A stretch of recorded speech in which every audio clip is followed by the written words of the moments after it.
Hey there, Red Spartans! Are you interested in what BSU has to offer for you? Well, you're in luck. Kasi today, bibigyan ko kayo ng short campus tour, a glimpse into the student life, tell you about the school initiatives, and konting pasilip na rin sa org culture. So feel free to check out the description of the video for the timestamps if you want to skip ahead to certain sections. So just a bit of a background, I'm KJ, I'm a second year computer engineering student. So that means sophomore na ako. I'm no longer a freshie, so halata naman, hindi na ako fresh, halata sa iBags. So what I want to share, first and foremost, is swerte yung batch nyo. Kasi yung sa inyo, bumungad agad ay yung mga booths, which I'll be showing later. Kami kasi, yung batch namin, natapatan kami ng APIS, which is like a math exam. So it's a diagnostic test kung tanda pa ba namin yung mga grade 7 to 12 math. So, first of all, masasabi ko, BSU is full of surprises. Kasi kala ko, yung first year ngayon, may copies din. So, sa mga nabalitaan ko, sorry, fake news pala, kami lang may ganun. But anyway, on the topic of surprises, Ano masasabi mo sa first year mo sa BSU? Magulo agad. First day, ang daming tao sa gym. Ang gulo. Tapos, wala naman masyadong ACADS na gagawin. Pero, ang dami agad tao, dami proshies, punong-puno BSU. Lively. Yun lang masasabi ko. Super lively ng BSU. First day. Yun. Napakadaming new faces. Tapos, para new environment sa kanila. Pero as a sophomore, syempre, another chance to improve myself sa ACADS. Yun lang. Define niya ba yun? Apo. Ayos. so thanks for sharing your experience, Lawrence. Napaka-solid boss. So, on the topic of surprises, madami yung nakaka-catch off guard kasi madali lang yung entrance exam ng BSU and then bubungad sa kanila is mahirap na yung calculus. So if you're a first year student who's interested in brushing up on their algebra fundamentals, I do have an algebra playlist that I'll be updating within the next few weeks. So check out the description na lang. So enough about us. Tara, nasa campus tour. Batangas State University, the National Engineering University, has two main campuses, one in Alangilan and one in Pablo Borbon. So for today, I'll give you a campus tour of the Alangilan campus. So this campus is located inside Golden Country Homes and houses most of the engineering programs BSU has to offer. So pagpasok sa gate, we can see on the left side is the Student Services Building or the SSC. Madaming tao ngayon on the first day because meron ding application for scholarship.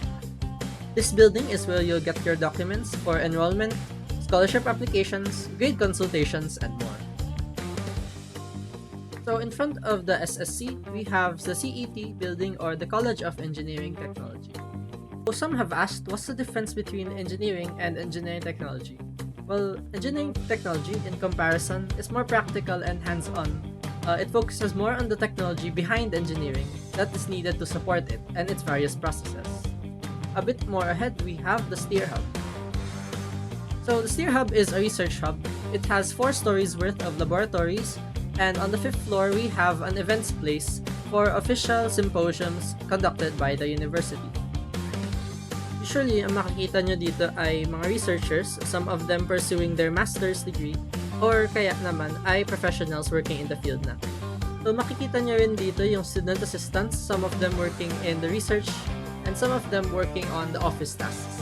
So along the walkway and beside the gymnasium, you can see that we have some benches. Specifically here sa bench area na to na madaming puno. Sparta Gymnasium, also called the Fitness Development Center or the FDC, is home to the PE classes and the school events. So most of the events gaganapin dito and as you can see, very crowded. So bumalik ako ng hapon nung hindi na ganun kadaming tao to check out the booths. So ito na sa screen, konting pasilip lang, balikan natin yan later. Directly in front of the gymnasium, we have the CEAFA, or the College of Engineering and Fine Arts. So this houses both the College of Engineering and the College of Fine Arts and Design. Being the largest building, matatagpuan mo dito ang canteen, library, amphitheater, offices, and laboratories. So ngayon, let's take a look at the hallway.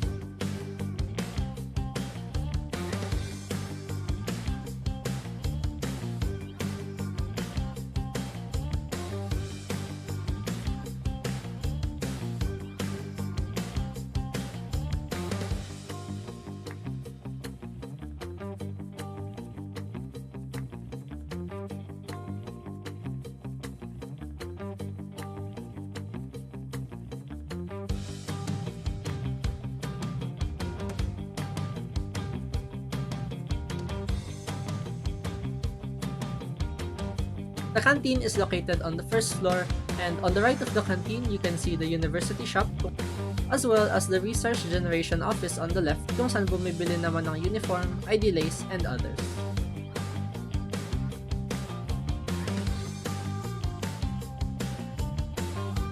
BSU's computer labs are equipped with PCs that can handle heavy programs such as AutoCAD and Blender.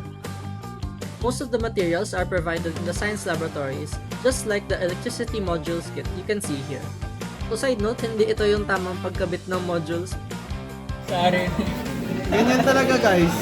Siningit lang din. But somehow, napaghanapan namin.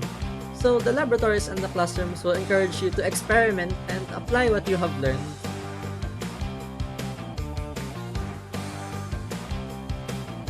So sa pag-akyat ng hagdan on the second floor, we have the library.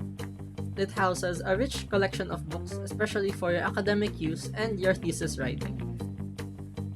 So madaming pumupunta sa library for the free Wi-Fi and the free charging. Next up, we have the amphitheater on the fourth floor. So the amphitheater is like a huge classroom and viewing area, especially if manonood kayo ng film or for example ay magla-lesson kayo in a shared class. From time to time, orgs will host org-exclusive events that are aligned with the lessons or kaya the interests of the student body. Now let's head back down, and katabi ng gymnasium, we have the CICS or the College of Informatics and Computing Sciences. Dito mo makikita yung courses like Information Technology, Computer Science, and even Computer Engineering. This also has the bench area kung saan madami nagsistay during their vacant time.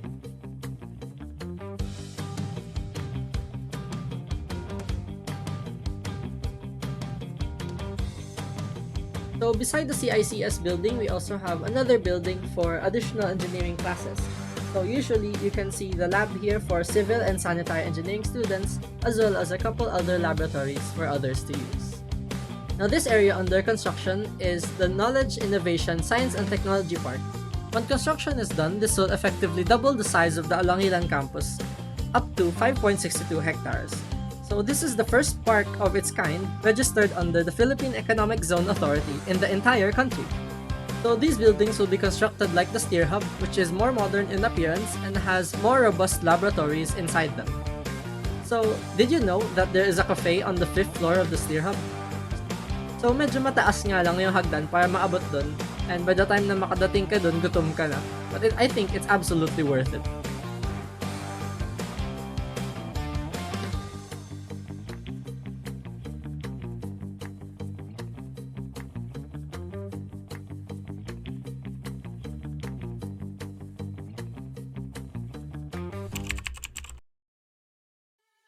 So what is student life at BSU like? Well, here's your answer.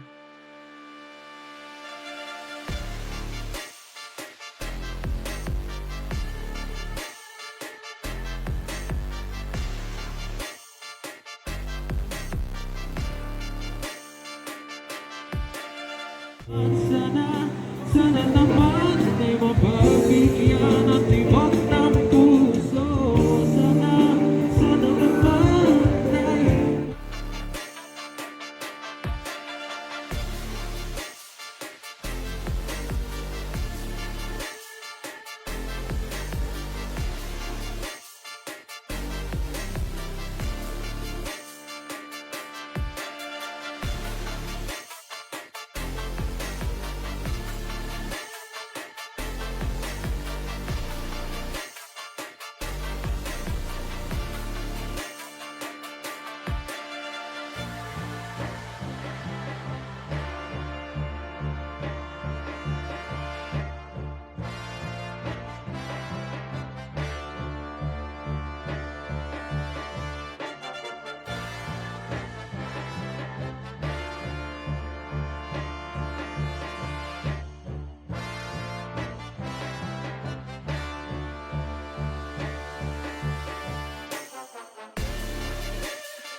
First day aside, you should know that classes can range anywhere from 7 a.m. to 7 p.m.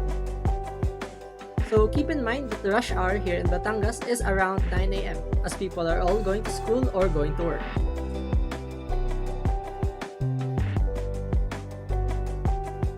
Mula sa kanto ng GCH, you can ride a tricycle or kaya naman lakarin until the campus. So it's less than a 5-minute walk.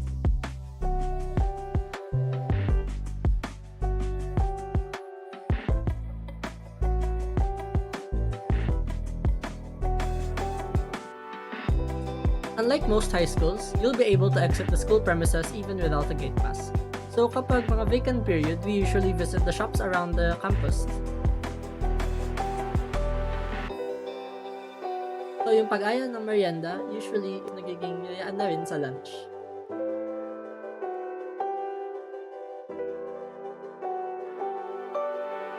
For dormers in GCH, you'll be met with a very tight-knit community, as lahat naman kayo dyan ay magkaedad. The entire subdivision is built around the college culture, since this is a college town. You'll find many types of dorms, with some looking like apartments and condominiums, while others look more like traditional houses. So most dorm buildings have eateries, restaurants, or sari-sari stores under them. You'll meet many types of people here, so you'll have no problem finding someone naka-vibe at kakulitan. Though sa tagal ng vacant period, you may find yourself dismissed when it's already nighttime. So for everyone, especially those na nagko-commute, it's all a matter of time management. Minsan may matrabahong solo outputs just like drafting or kaya yung mga problem sets in calculus. Most of the time, you'll find the fun is in group projects, whether sa school niyo siya gawin or sa bahay ng iba. You'll have a great time knowing your classmates. Ay, mainit! Kala ko pagdating ko, nag-edit pa kayo, nag-group mo lang tayo. Birds, pingin ako! Pingin ang basa! Pingin ang basa mo!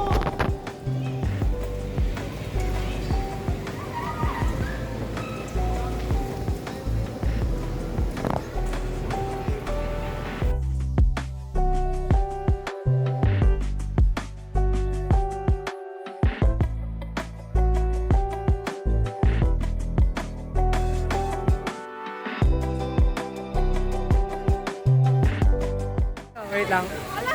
Progress ng filming. Progress ng filming. Sabi niyo mag behind the scenes.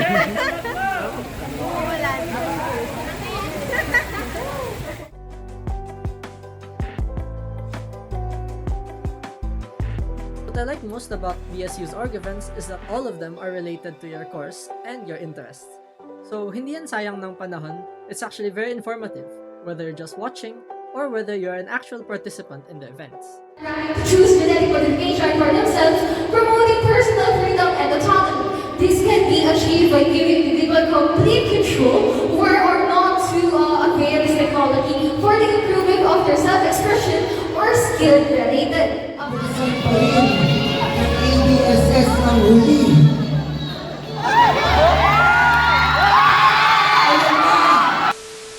So if you're interested in searching up your program of study or your curriculum, you can do so by searching on Google the name of your program as well as the keyword BSU or Batangas State University. So in my case, this is what my schedule looked like in the first year. As you can see, medyo siya patlang-patlang, no? May mga vacant periods in between the classes. Unlike senior high school na dire-diretso siya with a fixed recess and lunch. Yung mga time-consuming na outputs ay nasa general subject. So kahit general yan, don't underestimate it. Introduction to Engineering, Differential Calculus, and General Chemistry. So ito it's either math-heavy or engineering concept-heavy. Ang tanda ko dito sa Introduction to Engineering, we made a prototype and then dinisplay namin siya in our gallery. As for these ones naman, Differential Calculus and General Chemistry, mostly nagpapasolve lang yan. What you need to know is, hindi lang pwede memorize ng formula. You need to know how to understand and apply the concepts. So for the second semester, this is what my schedule looked like. Ayan. So as you can see, sa paglipas ng semesters, minsan ay nagugulo na yung schedule. You have 7 a.m. ka papasok na online and then possible na merong on-campus agad na kasunod. So usually nagbibigay naman sila ng oras for that. So as you can see, minsan may 7 pumapasok and then 7 na din umuwi. So what you can expect from the second semester is that meron ng 4 general subjects, itong general pati yung PE. Then itong computer programming 1, integral calculus, and physics 1. Yan yung mga needed for your second semester. And some programs under the College of Engineering have a midterm or a summer class. So, hindi to dahil may bagsak ha. The summer class is talagang part ng curriculum. So, as you can see here, there's only 3 subjects. So, these 3 subjects are only spread across 6 weeks. Madami-dami pa din yung pinapagawa. Though, admittedly, not as much as this.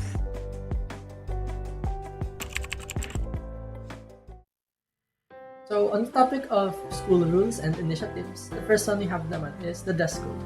So, hindi naman yun ni-require, as of now, magsuot ng full uniform.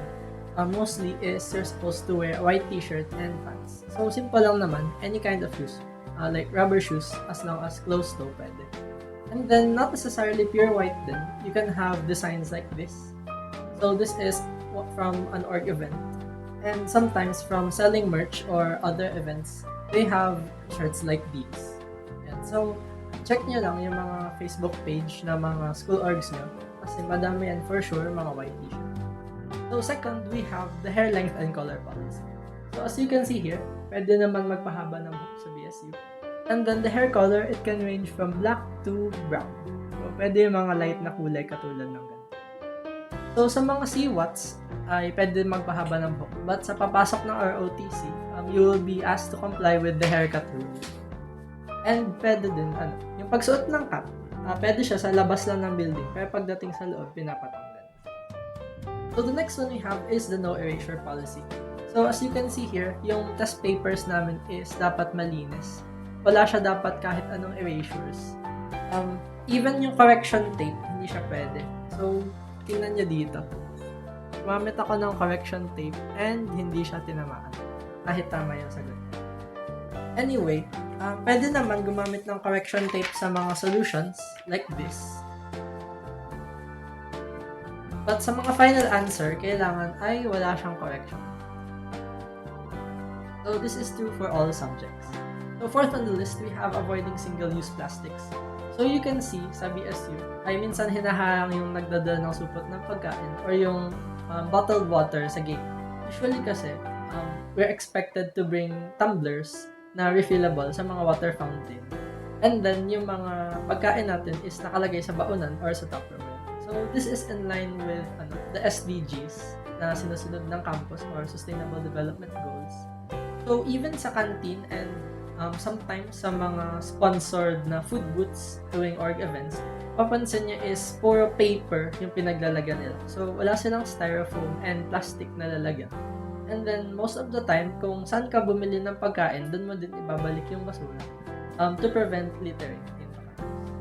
So, the fifth initiative I want to share is peer tutoring. Last year kasi, yung batch namin, so Capis was an exam on the first day of school. Ang tinest dun is yung mga high school math. Pinag-test kami agad. Sa halip na enjoyin namin yung mga booths, yun yung inatupag namin on the first day. So, the goal of that was to check the math readiness of the students. And then, they found out na medyo may kahinaan pala yung batch namin sa math. So, what they did, or what they proposed, is that there would be peer tutoring throughout the first year. So, kukuha sila ng mga maalam in specific subject para mag-share ng kanilang notes and presentations sa others.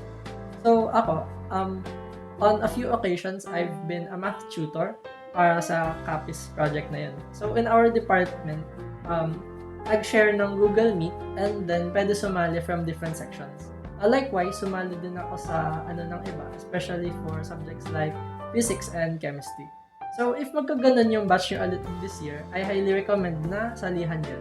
Because who knows, maybe nandun pala yung kailangan nyo para sa exam. So, with confidence, I can say that you can expect your first year of BSU to be more than amazing. The quality of education, paired with a welcoming environment, makes for an awesome college journey. So that would be all for today. Thank you so much for sticking around. If you enjoy this kind of content, consider liking and subscribing. So check out the descriptions for my socials. So I wish you the best of luck and I hope you enjoy your stay at BSU. Padayon, Red Spartans!